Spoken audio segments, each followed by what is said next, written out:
Welcome to the In 2 Minutes or Less Sideline Review. Today we're talking privacy shields. We all understand that privacy shields have a benefit of helping us protect player modesty during an injury situation. But did you know that privacy shields could very well save our careers? Privacy shields help us demonstrate organizational integrity. They help us control the narrative, particularly in a post-injury environment. And they help us reduce speculation about the way an injury situation was handled. We probably all know some colleagues, or maybe we ourselves found ourselves in a situation where we were judged based on the way that we handled the situation. And we were being judged by those who were watching through a camera lens or on TV. And that's not particularly fair, is it? To be judged by those watching on TV when they weren't actually there at the scene trying to make good clinical decisions in real time. Now, we're all used to seeing the blue medical tents on the sidelines. Those are commonplace. But did you also know that there are privacy shields designed specifically for on-field or on-court or on-ice deployment? Those we're not as used to seeing. And that's a good thing, right? Because that means that injuries that would require privacy shields in those environments aren't happening very often. That's a good thing. We can all agree on that. But because we don't have our opportunity to deploy these very often, questions remain about their real-time use in the athletic environment. Questions are great because that's what we do best here at SMC is answer questions. So we brought a number of privacy shields from Kinematic here into the SMC Sim Lab to try and find answers and solutions to the 4 most common questions I receive about use of privacy shields. So we spent some time trying to find answers to those 4 questions, and along the way we developed some tips and tactics that I'll share with you as well.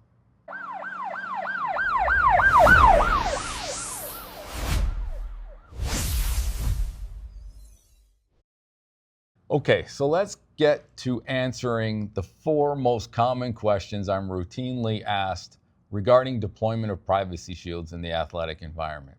And the first one I'd like to address is deployment being a distraction to the medical team, providing care to the critically injured athlete. Now, our process was to store the field ER on the EMS gurney on the sideline so that when EMS was summoned to the field ER would come out and be readily available should the clinical decision be made to deploy the privacy shield.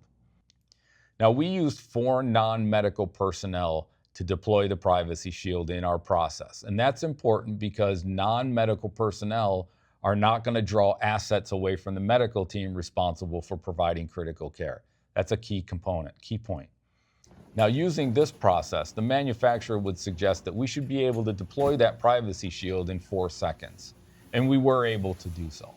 But during the simulation, we built in some more realistic timestamps to better reflect how deployment would happen in real life. And when we did that, we were still able to deploy the privacy shield from the time it left the sideline to full deployment in 56 seconds. That's a pretty good timestamp, I think. Pretty accurate. Equally important, the medical team conducting the simulation reported that they were in no way distracted by deployment of the privacy shield, and that deployment in no way affected their ability to complete critical care tasks during the process. Okay, so here's hot tip number 1 for you. We already talked about designating 4 non-medical personnel to the deployment team to make sure that we're not distracting the highly qualified medical providers to deploy a privacy shield. Designate one of those 4 to be the deployment leader. Now, they're going to have some special responsibilities. First of all, they're going to be the ones that are on the field communicating with the medical team's code leader to decide whether deployment is appropriate or not. Second of all, they're going to oversee the deployment to make sure that the rest of the team is deploying it in the most efficient way possible. And finally, that designated deployment leader is going to be responsible for overseeing annual practice and rehearsal. Because just like any other skill, the skills involved in efficiently deploying a privacy shield are going to degrade over time. Now, as far as the sideline ER goes, the blue medical tent we're used to seeing on the sidelines, those are pre-set up, so they have a little bit of a larger footprint on the sideline, right? And they can be deployed by one person We want to make sure we have one person dedicated to the process of setting up that blue tent. And we also want to make sure that we have a good communication strategy so that that person that is responsible for prepping the blue tent on the sideline knows that the medical team on the field wants it set up and can have that set up while they are en route from the sideline. Okay, on to question number 2, which asks, is there enough functional space inside the field ER? Because we know emergency scenarios produce very chaotic environments. Lots of personnel and lots of equipment resources necessary. In our simulation, we had 3 responders, 1 code leader, all the necessary ALS equipment, and the gurney inside the field ER, and we had plenty of functional space inside. Okay, let's look at question number 3, which also deals with functional space, but this time inside the blue tent or the sideline ER.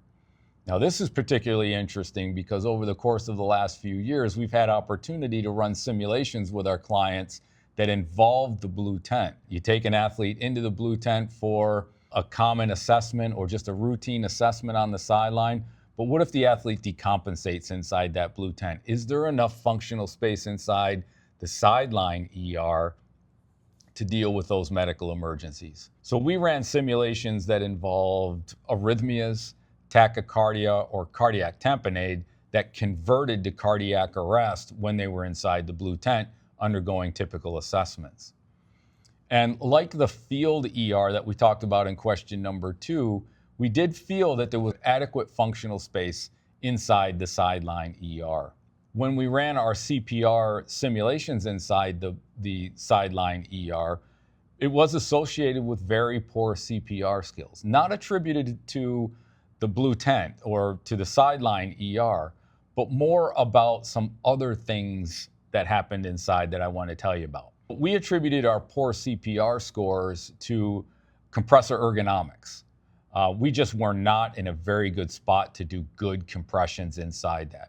So one thing we tried was to put a step stool down and have the compressor stand on the step stool to get in better ergonomic position. And that did improve a little bit. That improved our ability to do compressions. We also thought maybe our compressions were affected by the padding on the table itself. We were also concerned about the table itself and its ability to handle the load of doing compressions. So that's another consideration for your blue tent or your sideline ERs. Make sure you have a table that can withstand that type of a load or that type of stress. All in all, none of the things that we tried to improve our CPR score were more effective than moving the athlete from the table to the ground. Now, that did require us to retract the sideline ER, which is going to expose the medical team to the public. However, in this situation, I think that might be warranted because ultimately it's going to be high quality CPR that saves the day. Now, our sideline ER was regatta, kind of a dark blue, which may lead to the question of visibility inside. Now, we didn't have any issue whatsoever. In fact, we thought that the darker interior actually helped us visualize monitors during the process. But if you are concerned about visibility, Kinematic does sell an overhead light accessory for the sideline ER that can help brighten that environment for you. Okay, so here's a hot tip for you. Deployment of privacy shields will disrupt your normal visual and verbal means of communication with each other. Hey, all call. We've got an unresponsive athlete. No pulse, no breathing in the blue tent. Go ahead. 4, 5, 6, 7, 8, 9, 10. Athlete unresponsive. Walk in. I need to get to you. We got a cardiac arrest. He was having some chest pain and So designate someone as a relay to help communicate the needs of the medical team inside the privacy shield to those support personnel outside. Okay, let's look at our final question number 4, which deals with the weather. Various components of the weather can influence our decision about whether to deploy a privacy shield or not. Let's begin with the sun. The sun, we have found during various simulations that we have run over the years, can influence our ability to visualize monitors, particularly the video laryngoscope. And it doesn't have to be particularly sunny outside.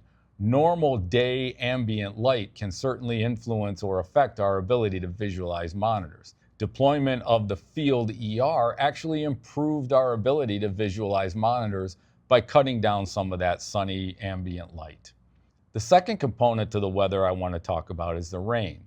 The field ER is an open top privacy shield, which means if it's raining hard, we're going to get soaked inside there. Now, for us personally, it shouldn't matter in terms of getting wet because we should all have our foul weather gear, right?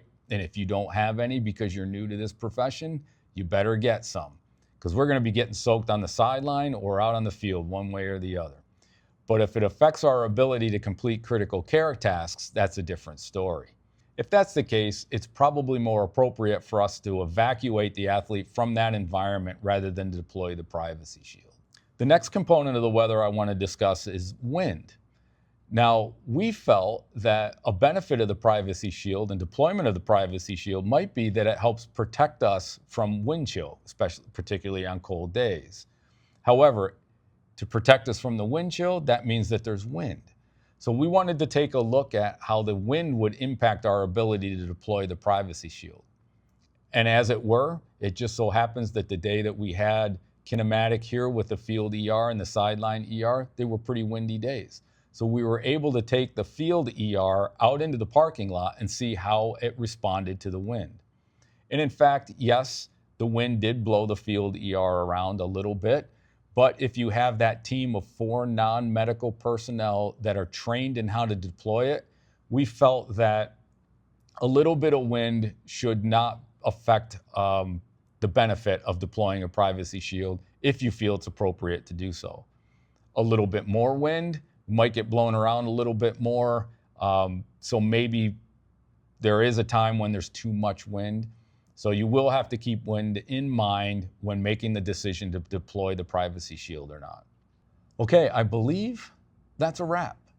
Overall, we found the kinematic field ER and sideline ER to be very portable, very easy to deploy, and offering a lot of benefits that we spoke about, not the least of which is helping us control the narrative, especially in the post-injury environment, which could ultimately protect the career of the athlete and maybe possibly even our careers as medical providers. So I hope we were able to answer some questions, particularly those 4 questions that I am most commonly asked regarding use of privacy shields in the athletic environment. A special thank you to Patrick Powell and Kinematic for making the trip here to the SMC Sim Lab and bringing the field ER and the sideline ER here.